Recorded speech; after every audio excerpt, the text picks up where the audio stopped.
तो ये ऑप्टिक्स का 99वां लेक्चर पे हम लोग आ रहे हैं।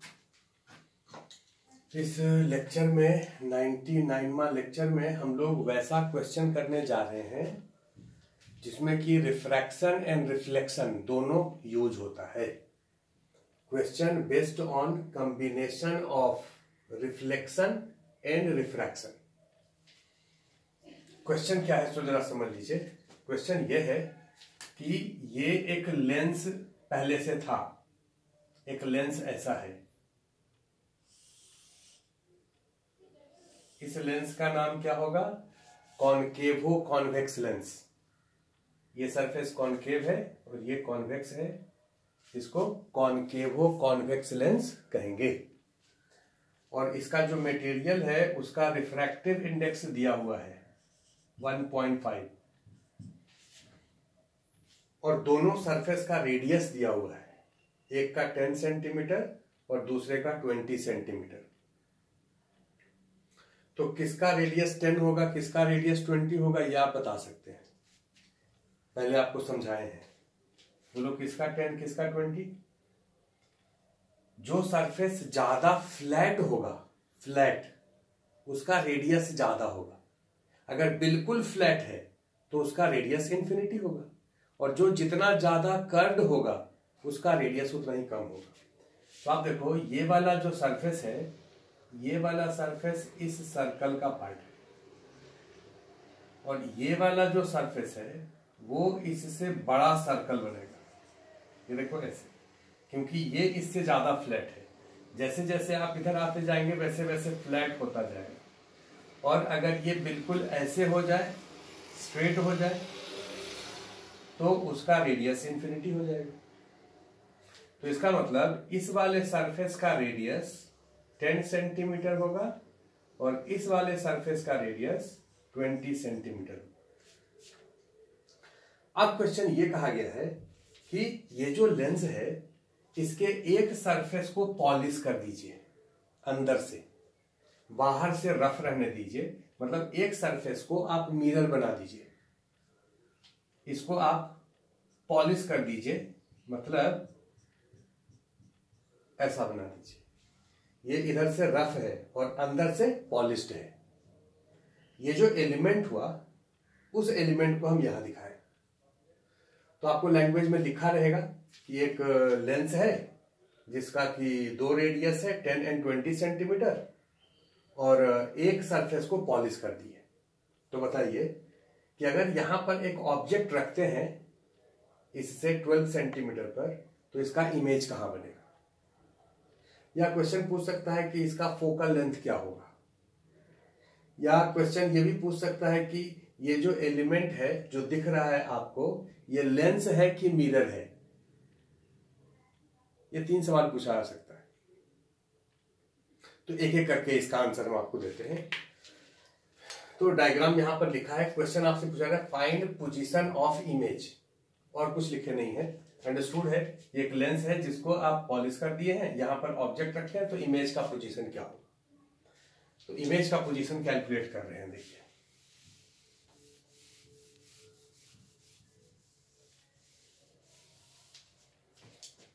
इसका रेडियस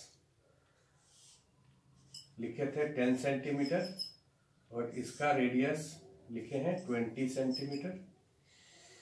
आप इसको चाहे तो R1 मान लीजिए और इस दूसरे वाले को R2 मान लीजिए। लाइट इधर से इंसिडेंट करेगा क्योंकि ऑब्जेक्ट यहां है, इधर से तो लाइट इंसिडेंट करेगा नहीं। इस ऑब्जेक्ट से रेज ऐसे इंसिडेंट करेगा। पहले इस सरफेस से ABC, पहले ABC सरफेस से रिफ्रैक्शन होगा, तो रिफ्रैक्ट होकर के लाइट इसमें जाएगा। फिर इस सरफेस से, इसका नाम लिखते हैं ADC, इस सरफेस से रिफ्लेक्शन होगा क्योंकि यह रिफ्लेक्टिंग सरफेस है, तो लाइट फिर से वापस ऐसे आएगा। और इस सरफेस से फिर से रिफ्रैक्शन होगा, तो लाइट यहां से निकल करके ऐसे आएगा। मतलब इस ऑब्जेक्ट से, अब एक रे ऐसे दिखा है, कोई भी रे आप देखो, एक रे जो ऐसे आया है, पहले इस सरफेस से रिफ्रैक्शन होगा, सपोज ऐसे, फिर इस सरफेस से रिफ्लेक्शन होगा, सपोज ऐसे, फिर इस सरफेस से रिफ्रैक्शन होगा, और रिफ्रैक्शन होने के बाद या तो इधर ही कन्वर्ज कर जाए या डाइवर्ज करे, डिपेंड करता है कि इमेज कहां बनेगा, लेकिन यहां से रिफ्रैक्शन होकर के रे बाहर निकलेगा। तो यहां पर 2 बार रिफ्रैक्शन और 1 बार रिफ्लेक्शन हो रहा है। रिफ्रैक्शन का फॉर्मूला आपको पता है, किसी भी कर्व सरफेस से रिफ्रैक्शन का फॉर्मूला होता है μ2 by v minus μ1 by u, μ2 minus μ1 by r। Geometrical optics में रिफ्रैक्शन किसी कर्व सरफेस से ये फॉर्मूला, और रिफ्लेक्शन का फॉर्मूला होता है 1 by v plus 1 by u equal to 1 by f। और ये f क्या है? फोकल लेंथ ऑफ मिरर, क्योंकि रिफ्लेक्शन तो मिरर से होता है, और मिरर का फोकल लेंथ कितना होता है? r बाई 2, तो इसको लिख सकते हैं 2 बाई r। यही दोनों फॉर्मूला होता है, एक रिफ्रैक्शन का और एक रिफ्लेक्शन का। तो ये जो ऑब्जेक्ट है, इस ऑब्जेक्ट का इमेज हमको पता करना है। तो सबसे पहले आप क्या करिए कि इस ABC सरफेस से रिफ्रैक्शन का फॉर्मूला लिखिए, refraction from ABC।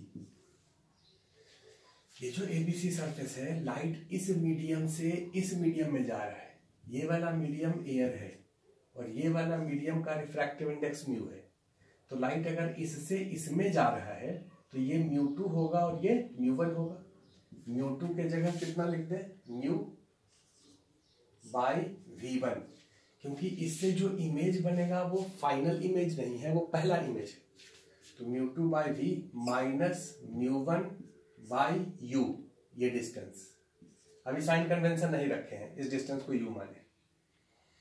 μ2 by v minus μ1 by u, μ2 minus μ1 by r, इसका रेडियस कितना है? r1। अभी साइन कन्वेंशन नहीं रखे हैं, साइन कन्वेंशन इसमें रखना है। पहला सरफेस से ये फॉर्मूला हो गया, इक्वेशन हो गया, ये पहला इक्वेशन। उसके बाद इस सरफेस से रिफ्लेक्शन होगा, रिफ्लेक्शन फ्रॉम ADC। पहला सरफेस से जो इमेज बनेगा वो दूसरे के लिए ऑब्जेक्ट होगा।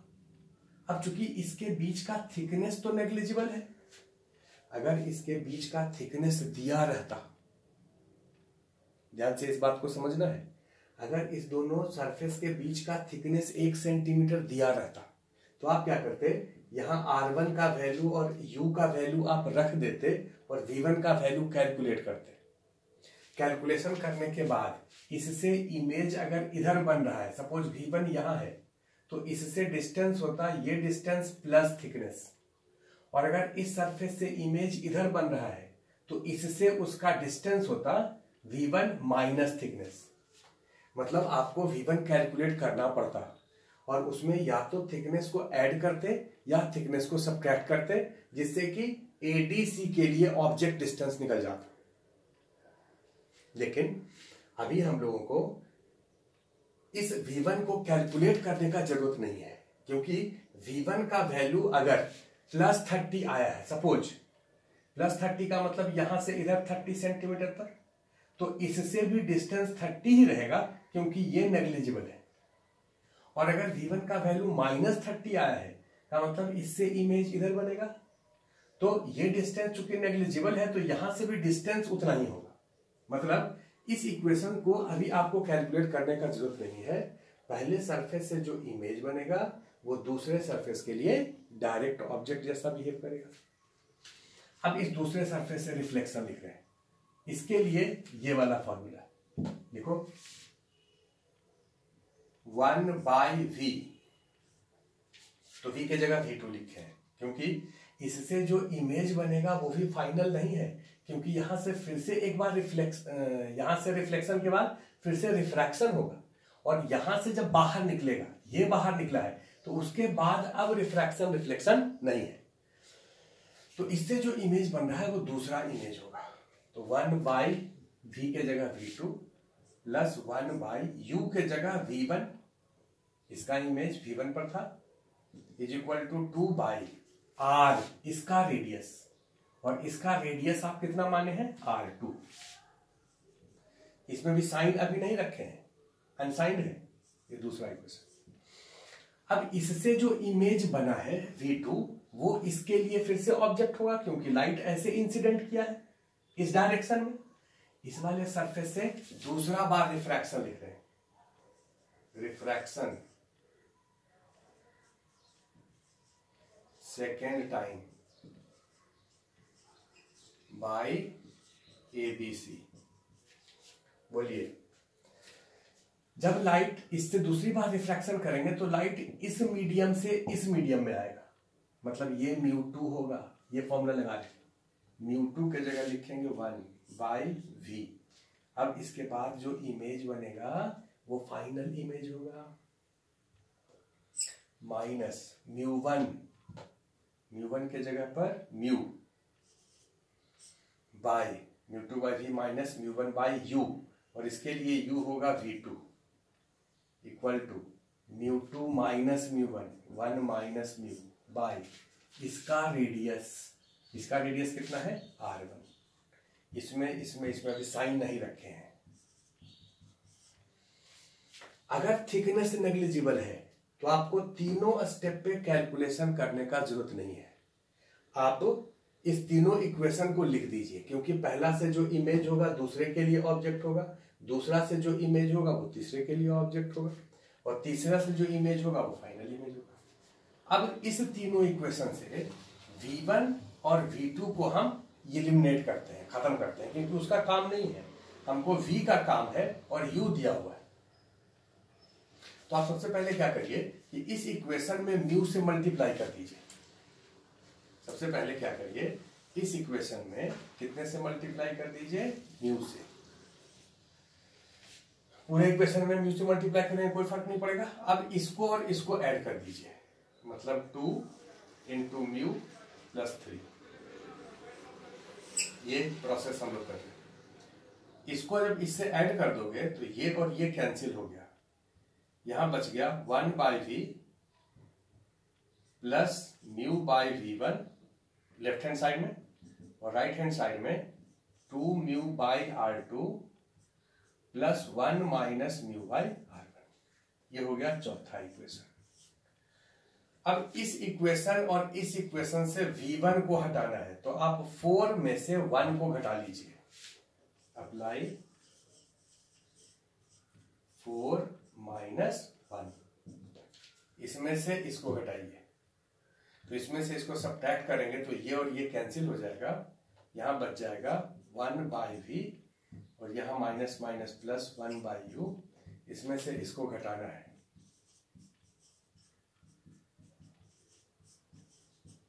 इसको घटाइए, माइनस म्यू माइनस 1/r1।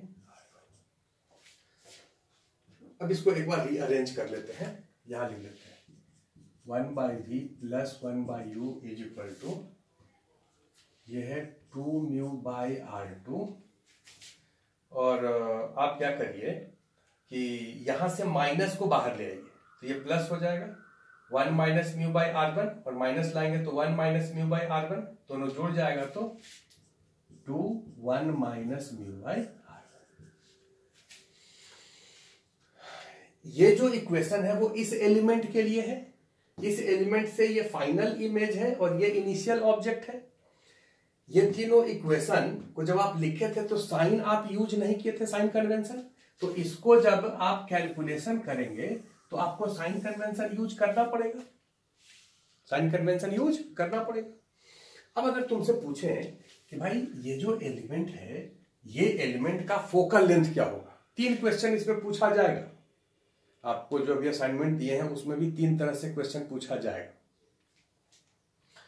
तो ये जो एलिमेंट है इसका फोकल लेंथ क्या है बताइए। तो इसका फोकल लेंथ कैसे बताएंगे भाई, किसी भी एलिमेंट के फोकल लेंथ का क्या डेफिनेशन होता है कि ऑब्जेक्ट अगर इंफिनिटी पर है तो इमेज जहां बनता है उसको फोकस करते हैं। ठीक है, ये डेफिनेशन है। तो इस डेफिनेशन को आप इसमें रख दीजिए, u को अगर इंफिनिटी कर दें तो v कितना होगा, f के बराबर। इसमें रखो 1/v कैलकुलेट करना है, मतलब इसका फोकस प्लस है कि माइनस है वो अपने आप आएगा। तो इसको कैलकुलेट करना है। इस v के जगह पर रख दीजिए f, u के जगह पर रख दीजिए इंफिनिटी 2 म्यू बाय R2 चलो अभी रख देते हैं इसको R2 plus 2 1 minus mu by R1।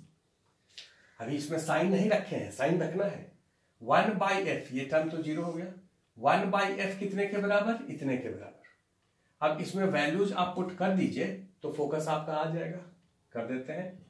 1 by F is 2 mu के जगह 1.5 बाई, अब इसमें और इसमें साइन रखेंगे क्योंकि अभी तक ये अनसाइंड था, अभी तक ये अनसाइंड है। इसमें साइन रखेंगे, इसका साइन अपने आप आएगा। तो 2 म्यू बाई R2 बोलो। लाइट इस डायरेक्शन में इंसिडेंट कर रहा है तो इस डायरेक्शन को प्लस लीजिए, इस डायरेक्शन को प्लस लीजिए। आप किसी भी एक क्वेश्चन को जब सॉल्व कर रहे हैं तो एक ही क्वेश्चन में साइन कन्वेंशन चेंज नहीं करिए। देखो इसमें कंफ्यूजन कहां पर होगा। तुम कहोगे कि सर लाइट जब ऐसे जा रहा था तो ठीक इससे रिफ्रैक्ट होकर के ऐसे गया, इससे रिफ्लेक्ट होकर के ऐसे गया, लेकिन जब फिर से एबीसी से रिफ्रैक्शन हुआ तब तो लाइट सर इधर जा रहा था। सेकेंड टाइम जब एबीसी से रिफ्रैक्शन हुआ तब तो लाइट इस डायरेक्शन में जा रहा था ना, तो साइन कन्वेंशन में तो सर इधर प्लस होना चाहिए। हम बोले आप जब एक क्वेश्चन किसी को सॉल्व करते हैं तो उसी में आप एक पार्ट के लिए, दूसरे पार्ट के लिए, तीसरे पार्ट के लिए साइन कन्वेंशन चेंज करना जरूरी नहीं है। साइन कन्वेंशन आप फिक्स कर लीजिए क्वेश्चन में, इस क्वेश्चन में हमको ये साइन कन्वेंशन लेना है, क्योंकि जो भी साइन कन्वेंशन आप लेंगे उसके अनुसार आंसर आएगा। तो 2 R2 बोलो, लाइट इस डायरेक्शन में जा रही है, ये प्लस है। R2 कितना है? सो देखो R2 है 10 और इधर के तरफ है क्योंकि इसका जो सेंटर होगा वो इधर होगा। तो R2 के जगह -10 लिख देते हैं। 2 1 माइनस 1.5 बाई R1 और R1 के जगह कितना लिख दें? -20। अब यहां से फोकस का वैल्यू आप लोग कैलकुलेट करिए, देखिए कितना आएगा। तो इसका कैलकुलेशन आप करें तो f का वैल्यू आया -4 सेंटीमीटर। मतलब ये एक ऑप्टिकल एलिमेंट है जिसका फोकल लेंथ -4 सेंटीमीटर है। अब सवाल उठता है कि ये एलिमेंट क्या है, लेंस है कि मिरर है? तो आंसर है ये मिरर है, क्योंकि 1 बाई एफ इतने के बराबर होता है। अब इसको अगर यहां पर रख दें तो ये फॉर्मूला क्या हो जाएगा? 1 by v plus 1 by u is equal to this term is equal to 1 by f. और ये फॉर्मूला किसका होता है, लेंस का कि मिरर का? ये फॉर्मूला होता है मिरर का। इसका मतलब ये फॉर्मूला या ये फॉर्मूला इसके लिए वैलिड है। इसका मतलब ये एलिमेंट क्या है, मिरर है। अगर मैथमेटिकली प्रूव करना हुआ तब तो हम ऐसे प्रूव करेंगे, लेकिन अगर हमको देख करके बताना हो, आगे से आप देख ही के बताएंगे कि अगर किसी लेंस के एक सरफेस को पॉलिश कर देंगे तो वो लेंस नहीं मिरर हो जाएगा। अब कैसे मिरर होगा भाई? मिरर किसको कहते हैं? जिसमें रिफ्लेक्शन होता है। और रिफ्लेक्शन किसको कहते हैं? जिस मीडियम में लाइट इंसिडेंट किया है उसी मीडियम में फिर से वापिस हो जाए तो उसको रिफ्लेक्शन कहते हैं। ये जो एलिमेंट है, लाइट इस ऑब्जेक्ट यहां था, लाइट इस मीडियम में इंसिडेंट हुआ और फिर रिफ्लेक्ट करके फाइनली इसी मीडियम में बाहर आया। तो फाइनल जो इमेज बन रहा है वो रिफ्लेक्शन के कारण बन रहा है। ये एलिमेंट लेंस नहीं है, ये एलिमेंट मिरर है। थ्योरेटिकली ऐसे और न्यूमेरिकली ऐसे या मैथमेटिकली ऐसे। यहां पर क्या कहा गया है कि इस ऑब्जेक्ट का इमेज कहां होगा, ये पूछा गया है। तो भाई ये एलिमेंट एक मिरर है, ये बात समझ आ गया। ये कैसा मिरर है?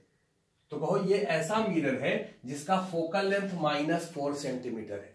अब ये बताइए कि फोकल लेंथ माइनस किसका होता है, कॉनकेव मिरर का कि कॉन्वेक्स मिरर का? कॉनकेव मिरर का। तो ये एलिमेंट एक कॉनकेव मिरर जैसा बिहेव करेगा। इसका इक्विवेलेंट हम यहां दिखाए हैं। ये एक कॉनकेव मिरर है जिसका फोकल लेंथ 4 सेंटीमीटर है। माइनस साइन तो इस चीज को बता रहा है कि इसका फोकल लेंथ नेगेटिव है, मतलब कॉनकेव है। और ये एक ऑब्जेक्ट है यहां पर। इस ऑब्जेक्ट का डिस्टेंस यहां से कितना है, 12 सेंटीमीटर। तो बताइए इसका इमेज कहां बनेगा?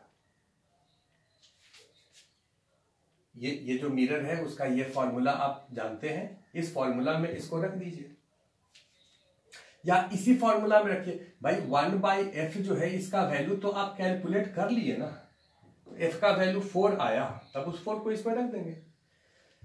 तो इस मिरर के लिए ये फॉर्मूला लगा रहे हैं, लगाओ 1/v ये निकालना है, इसको छोड़ दीजिए, प्लस 1/ ऑब्जेक्ट डिस्टेंस यहां से कितना है -12 is equal to 1/ focal length, इसका फोकस इधर होगा, फोकल लेंथ कितना लिखेंगे -4।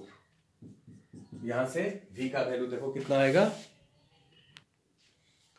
तो यहां पर कैलकुलेशन हम लोग किए, v का वैल्यू आया -6 सेंटीमीटर। इसका मतलब इससे 6 सेंटीमीटर इधर यहां पर इमेज बनेगा। ये जो एलिमेंट है इससे 6 सेंटीमीटर इधर यहां पर इमेज बनेगा, ये फाइनल इमेज होगा।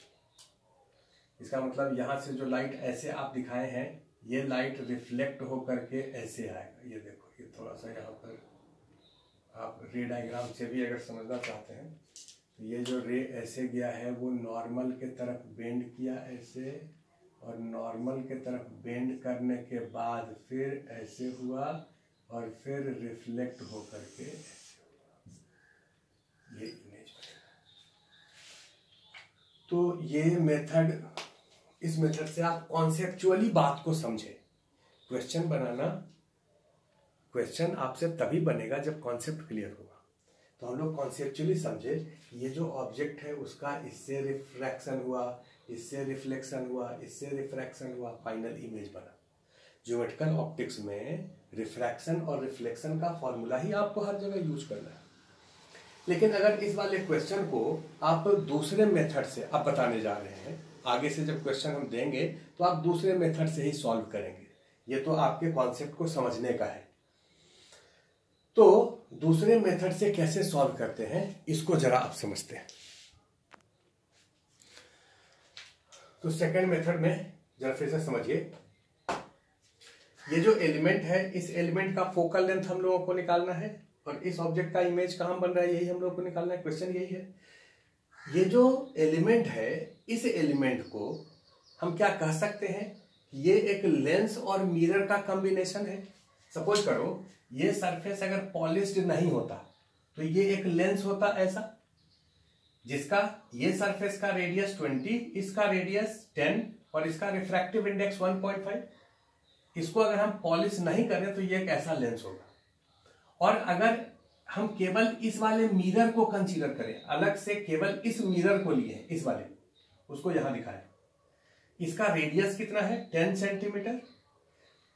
अब आप क्या करिए, इस मिरर को उठा करके इस लेंस के पीछे ऐसे सटा दीजिए। भाई इसका रेडियस R2, इसका रेडियस R2 बराबर है, तो ये दोनों एक दूसरे से बिल्कुल सट जाएगा और ये एलिमेंट ऐसा हो जाएगा। इसको हम यहां दिखाएं, ये जो लेंस है उसको दिखाए और उसके आगे इस मिरर को दिखाए। लेंस के इस सरफेस का जितना रेडियस है मिरर का भी उतना ही रेडियस है। अब ये जो गैप दिखाए हैं ये गैप 0 है। तुमको समझाने के लिए हम थोड़ा सा इसको अलग करके दिखाएं। इस दोनों के बीच का ये डिस्टेंस कितना है 0 है। अगर 0 कर देंगे तो ये एलिमेंट हो जाएगा। अब सबसे पहला स्टेप ये है कि ये जो लेंस है ये वाला, इसका फोकल लेंथ कितना होगा ये निकालिए, फोकल लेंथ ऑफ लेंस। और ये जो मिरर है इस मिरर का फोकल लेंथ क्या होगा ये निकालिए, focal length of mirror. Focal length of lens का फॉर्मूला आप लोग जानते हैं, याद करो, बोलो क्या होता है, 1/f is equal to μ2/μ1 minus 1/r1 minus 1/r2। 1/fl लिख देते हैं लेंस के लिए, μ2/μ1। μ2 होता है इसका रिफ्रैक्टिव इंडेक्स, μ1 होता है मीडियम का refractive index, minus 1/r1। Light इधर से इंसिडेंट हो रहा है तो ये R1 होगा और ये R2 होगा। R1 के जगह पर -20 और R2 के जगह पर -10। इसका कैलकुलेशन कर लीजिए। तो ये 0.5 हो गया, और 1/10 माइनस 1/20 1/20 हो गया, तो 1/40, तो FL का वैल्यू हो गया 40 सेंटीमीटर। इस लेंस का फोकल लेंथ ये होगा, और ये जो मिरर है उसका फोकल लेंथ क्या होगा? मिरर के फोकल लेंथ का फॉर्मूला क्या होता है? Focal length of mirror R/2, इसका रेडियस कितना है 10, तो R/2 करेंगे तो 5, इसका फोकल लेंथ होगा 5 सेंटीमीटर। लेकिन ये कैसा मिरर है? Concave mirror. ये कैसा मिरर है? Concave mirror. इसका फोकस इधर होगा। अगर साइन लिखें तो इसका फोकस नेगेटिव होगा, और इसका साइन लिखें तो ये पॉजिटिव होगा। कन्वर्जिंग का फोकल लेंथ प्लस होता है, और ये जो मिरर है इसका फोकल लेंथ माइनस होगा, क्योंकि पैरेलल रे इंसिडेंट करेगा तो इधर इंटरसेक्ट करेगा। तो साइन अगर लिख लें तो यहां माइनस कर देंगे, मतलब ये कॉनकेव मिरर है और ये कॉन्वेक्स लेंस है। अब इस दोनों का, जिसका फोकल लेंथ हमको पता है, इस लेंस का भी और इस मिरर का भी, ये दोनों कांटेक्ट में है, ये दोनों एक दूसरे से सटा हुआ है। और तुमको पहले सिखाए हैं कि अगर कोई दो एलिमेंट, दो लेंस हो, लेंस के लिए तो पहले लिखे थे कि दो लेंस अगर कांटेक्ट में हो तो पावर होता है कॉम्बिनेशन का P1 प्लस P2। अगर कोई दो लेंस या मिरर कॉम्बिनेशन में हो तो पावर का फॉर्मूला वैसे ही लिखते हैं। ये जो कॉम्बिनेशन है, ये कॉम्बिनेशन क्या है? लेंस है कि मिरर है? तो आंसर है मिरर। क्यों? क्योंकि लाइट जिधर से इंसिडेंट हुआ है फाइनली उसी से बाहर निकलना है। तो ये कॉम्बिनेशन के पावर को हम लिखते हैं P capital M। This is power of this combination, मतलब इसका ये होगा power of lens plus power of mirror plus power of lens. क्योंकि लाइट जब इससे इंसिडेंट हुआ है भाई, इस ऑब्जेक्ट से लाइट जब इंसिडेंट होगा तो पहले इस लेंस से रिफ्रैक्ट करेगा, मतलब लेंस के कारण इमेज बनेगा, फिर इस मिरर से रिफ्लेक्ट करेगा, मतलब मिरर के कारण इमेज बनेगा, और फिर इस लेंस से रिफ्रैक्ट करेगा। लेंस से 2 बार रिफ्रैक्शन हो रहा है। ये वाला जो लेंस है, जब लाइट इधर जा रहा है तब भी रिफ्रैक्शन हो रहा है, और जब लाइट उधर से आ रहा है तब भी रिफ्रैक्शन हो रहा है। तो इसका मतलब ये जो एलिमेंट है, ये 3 एलिमेंट का कॉम्बिनेशन है। किसका किसका? लेंस का, मिरर का प्लस लेंस का। बात को ध्यान देना है, क्योंकि रिफ्लेक्शन होकर के फिर से लेंस से रिफ्रैक्शन हो रहा है। तो पावर ऑफ लेंस भाई, अगर कोई 2 या 3 या 4 एलिमेंट कॉम्बिनेशन में होता है तो पावर का formula P1 plus P2 plus Pn होता है। यहां पर इसका पावर प्लस इसका पावर प्लस इसका पावर। ये बात क्लियर हो गया? अब आ गया ये पावर ऑफ मिरर। मिरर ये कॉम्बिनेशन पूरा है, PL plus PL 2PL plus PM। Small m लिखे हैं इस मिरर के लिए, और कैपिटल M लिखे हैं इस पूरे के लिए। So this is power of mirror. अब पावर का फॉर्मूला लिखिए। ये जो कॉम्बिनेशन है, ये मिरर है जिसका फोकल लेंथ आपको निकालना है, और मिरर के पावर का फॉर्मूला होता है -1 बाय फोकल लेंथ। याद करो, पिछले लेक्चर में आपको सिखाए हैं ये बात कि मिरर का पावर होता है -1 बाय फोकल लेंथ। क्यों होता है ये भी समझाए थे। और लेंस का पावर होता है 1 बाय फोकल लेंथ। तो ये जो कॉम्बिनेशन है, इस कॉम्बिनेशन को हम लोग लिख सकते हैं -1 bye focal length capital M। Capital M मतलब इस कॉम्बिनेशन के लिए 2 बाय इसको फोकल लेंथ ऑफ लेंस, और ये होगा -1 bye focal length of mirror. ये तो फॉर्मूला है, power of mirror -1 bye focal length of mirror, power of mirror -1 bye focal length of mirror. अब इस इक्वेशन में आपको ये और ये दिया हुआ है और ये कैलकुलेट करना है।